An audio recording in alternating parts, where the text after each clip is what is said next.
All right, this is Power Breakfast on Citizen TV. Thank you so much for joining us this morning, and especially to our guests who are here. Let me start with the lady. Just go ahead and introduce yourself. My name is Damaris Matunda. I'm an actress and a business lady. Okay, good to have you here today. And Mr. Flavor Mangula? Yes, my name is Flavor Mangula. I'm a coach, mentor, thought provoker, and a father as well. Thought provoker. I like that title.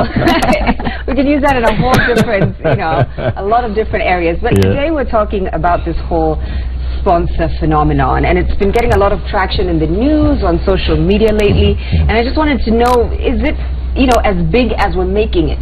Or maybe it's just a couple of people who are living this lifestyle and we're just kind of, blowing them up. So let's start with you, Damaris. Do you know of any friends of yours who have or have had sponsors? Well, I know a couple of people who have sponsors, and it is a big deal. It's not as small as you think it is. It is such a big deal, and it's getting out of hand. And I think something needs to be done about it. Well, let's define what a sponsor is, right? Like Willis was saying, it's not people who sponsor the show. These are people who kind of, facilitate a certain lifestyle. They could maybe sponsor your education. Well, I believe that's where the word came from. They can sponsor a whole lot of things.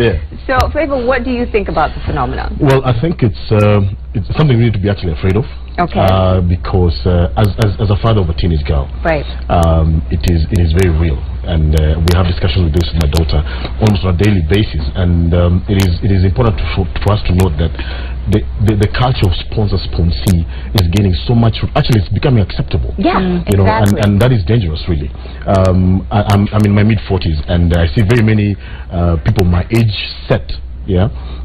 Going into the lower class or lower age group of girls, wanting to sponsor their lifestyle, wanting to let them live a different kind of a lifestyle. Right. But I think it comes from our socialization as human beings. When men are young, what they're looking for is significance, while ladies look for connection. Okay, so if a lady is looking for connection and a young boy is looking for significance, there's a disconnect. Right. So there is no time for each other. Well, when you hit midlife, that scope changes, and now the lady is looking for significance, and the man connection, because he's been so busy looking for hustling for food and providing for the family that he had no time for connection. Right. Now he looks for connection. So where we look for connection? To the young lady who also wants connection, and they see eye to eye. That's just where the connection then lies. And but then the sponsee is not only from older men to younger ladies. It goes the other way too. Even the older ladies to young men. The cougars, they call them. I read a tweet the other day, and somebody on social media says that it's easier for young women these days to find a sponsor than it is to find a job. Do you think that's true? I know you're an actress, and I know that whole industry can be up and down, and work can be hard to find. I think it is. Yeah, it is true, because again, nowadays you complete your education and you're trying to get a good job, and we don't want to struggle. We don't want to start down and then climb up the ladder. We want instant gratification. I want to drive a Mercedes Benz now. I want an S7 right now. I want to live in a posh suburb area right now. So it becomes easier when this man targets you. It becomes easier, because my friends are living the lifestyle. I want that lifestyle. As an actress, it's even worse. You've seen the lifestyle we live on set, and you see younger people who've come in the industry. Like yesterday, they are up here, and you wonder, how did you get here? I know our paycheck is not that far. So it gives you it makes you feel pressured. So there is that pressure to sort of compete just amongst each other. As young women, to sort of be the perfect package for a sponsor to come and pick you up. I thought we'd talk a little bit about the different types of sponsors, because I recently discovered that there's different types and levels. So let me educate you in case you didn't know, Flavor. So there's a total sponsor. This person. Total. This is level 1 sponsor. He'll buy you a house, buy you a car. He'll pay for everything, including kids that aren't his. Take you on holidays, maybe to Singapore. Nice posh places. We've got a medium sponsor who will buy you a car and a house. Won't pay for kids that aren't his, though. And he's around 45 to 55 years old. He'll come to your to your house on weekends only. And we have small sponsors. These people are tenderpreneurs. So they're newly married, they're young professionals. They'll take you like furthest to Mombasa. That's it. Naivasha, you know, places like this. They'll take you shopping. They've got a wife and kids, newly married, like I said. And then there is the mini or micro sponsor. This is level, last level. Right. These guys will just buy you drinks. That's it. That's it. They'll take you to Westlands. Aspiring sponsors. And so that brings me to the issue of, you know, men in their early 20s. What happens to them if now, you know, women in the young women are dating these? But like he said, this does not just go to women's only. It is the other way around too. Younger boys are looking for cougars. And the cougars are ready to sponsor younger boys too. Wow.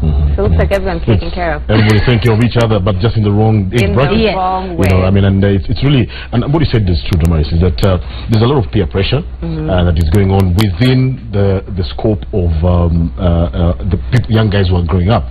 So you want to be like so-and-so. You do not know the kind of life that they have gone through to be where they are, and you don't want to actually appreciate that. So what happens is that you want to be, and so you'll do anything that it takes to be in that bracket. That creates a lot of pressure, and that's why they are very easy targets for, you know, the sponsors just to come in and, you know, just sway them and sweep them off their feet. But what young ladies should know, and even the young men, is that it's a very temporal lifestyle. There is nothing like love. It's almost business. And most of them have no work ethic, because the sponsor will tell you, I mean, you're earning 20,000, 25, and your boss is giving you all these headaches. Just quit the job. I'll take care of you. Okay, and that becomes very, it skews us again the way we're supposed to develop. You're supposed to grow and learn as you go through life, not the microwave kind of lifestyle where you put in things and, you know, instant. Yeah, my parents always told me to be wary of anything that comes too fast or sounds too good. You know, at the end it ends up being like a scheme. And that's my next question is, where does this all end? You know, and how long, you know, do you stay with one sponsor? Because it doesn't seem like it's something that, you know, lasts forever. Absolutely. I'm not sure where it ends, because I mean, these men are looking for pleasure. That's what they're getting from me. So today I'm hot, tomorrow a younger girl is hotter, and I'm out of the picture, and he wants something fresher, something younger. So I think when we, like, maybe ladies, I'm now in my late 20s, that's where it hits you and you realize, I need to change my lifestyle, I need to have my own, I need to get a grip of my life, you know, like you understand that these men are not going to be there forever, and then you get the pressure to settle down.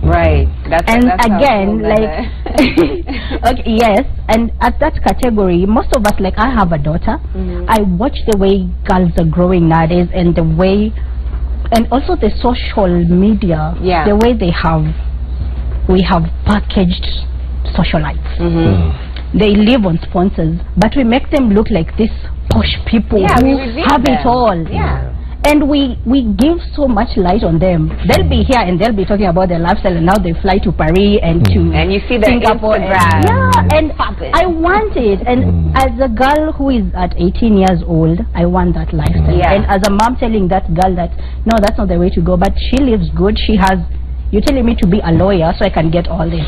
She has all this, she's not a lawyer. So I think where it comes, it should stop with parents teaching girls and boys that nothing comes easy. Like you said, your parents keep telling you that. My parents keep telling me that if you can't work, my mom kept on telling us that a calf licks its back when it has to. So you have to lick your back. You have to work hard. There's no other way. We have to teach younger guys that there's no shortcut to life. Well, unfortunately, like Damaris was saying, there is that, you know, we look up to these social media, you know, socialites. Social media. But you have a daughter. And do you think that cycle can be changed? So let me say this. First of all, I belong to a group of men called Muscles. You can follow us on Twitter at Muscles Kenya. It's a group of men who come together and actually stand with men and teach men some of the tenets and principles of fatherhood. I always believe some of the societal ills that we're facing today is because men have abdicated their duties. And the most important person in a young girl's life is actually the father. Not even the mother, it's the father. And if the father is there to teach the young girl the do's and don'ts, the pros and cons about most of this lifestyle that we're seeing, we will see an instant change in everything that is happening in society, especially for the young. I'm very proud of Damaris and the way she's speaking for her age. You know, very many girls her age will be speaking in a different language, and I'm glad that you're speaking that with Damaris, because that is exactly how we need to teach our society as men. Men are now found mostly in bars, you know, rubbing their egos each other and building each other's ego, which is the wrong space to be. As a father, you will not find me out most of the nights of the week. I'll be in my house, in my daughter's face. How was your day? What's going on with your life? How is the school treating you? What are the challenges that you're facing? I'm in her life, and she knows that. And she says that you are very involved in my life. And I say, yes. You're with me. I'm a custodian of you for only the first 18 to 19 years of your life. After that, I release you to the great big old world. Scary world. It's very scary, So I need to equip you to be able to function out there. When a man comes like a sponsor, she's not fuzzled, because I take her on dates. I show her what to do. I show her how to be. I'm actually molding her to be a wife. And that's that's the other thing. We're just going to take a quick look at what's happening on social media. Sorry, Damaris. Willis is standing by to see what people are saying on social media. So what's going on? All right. Of course, using the hashtag Power Breakfast, we asked you to plug in and tell us exactly your thoughts on the same. So we have Patience Kimani or Peshi _E saying beg your pardon, some of them are fake. Trust me. So I don't know what exactly is fake, the sponsors or the socialites. And then we also have somebody here, Bisiri Mary, saying, it's like I have been left behind. Selewi Ikoneme. All right. There's still some others at the bottom.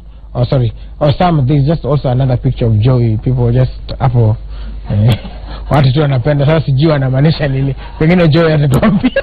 All right, that's just sampling some of them. And keep talking to us using the hashtag Power Breakfast, and of course, like you see also there, Fueneke teasing, he's coming in a little bit later on. But using the hashtag Power Breakfast, keep talking to us about the sponsor craze, and we'll keep sampling some of them as and when they continue to come on. Thank you so much, Willis. I just want to make it clear, I am not sponsoring anyone, okay? I'm not. That's not the route that God decided for my life. So let me just ask you, Damaris, because you have some really strong values and qualities about you.